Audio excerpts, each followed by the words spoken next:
bonjour, je suis Nicolas Lomé, je suis sapeur-pompier professionnel dans le Rhône. Je suis également sapeur-pompier volontaire dans l'Ain. Ça fait 20 ans que je suis sapeur-pompier professionnel. Je suis également co-délégué départemental du syndicat Sud au SDMIS dans le Rhône. Mon ressenti sur l'été, je pense que tout le monde a pu le voir que ça a été vraiment très compliqué. En effet, on a pu voir malheureusement comme habituellement les feux de forêt sur la côte méditerranéenne, mais ça malheureusement on commence à y être habitué.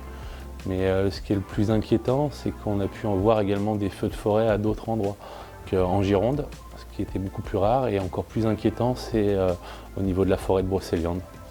Donc des endroits qui ne sont pas habitués et du coup qui sont moyennement équipés pour faire face à ce genre de situation. Hormis les feux de forêt, on a également vu apparaître des gros épisodes de grêle, des grosses inondations. Donc tous ces phénomènes qu'on voyait avant mais pas aussi récurrents. Donc cet été a été vraiment très compliqué pour la population mais également pour les sapeurs-pompiers.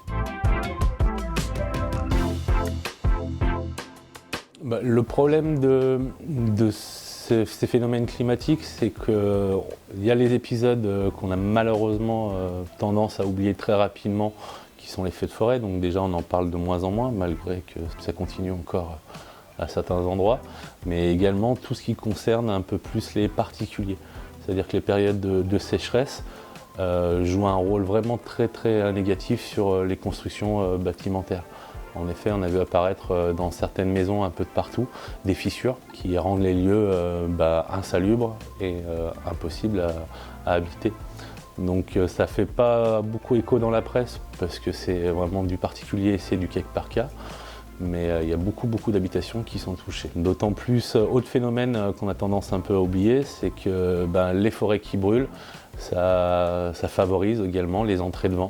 La déforestation a également un pouvoir de régulation de l'eau, donc tous ces hectares de forêt perdus, ça va être de l'eau qui va ruisseler énormément et qui aura du mal à être absorbée et du coup va augmenter les risques d'inondation.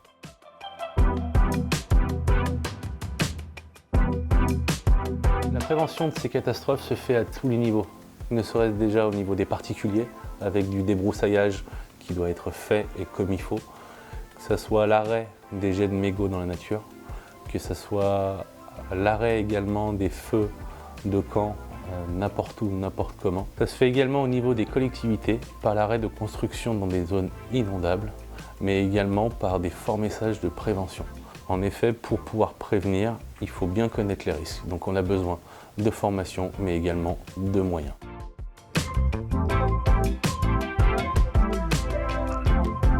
Dans tous les services d'incendie et secours, il y a une grande évolution concernant les différentes interventions et également leur nombre.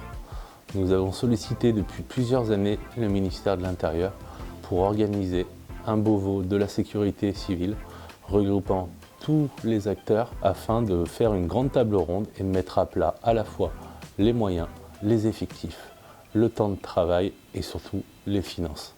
Il est grand temps qu'on nous écoute et que ça se mette en place.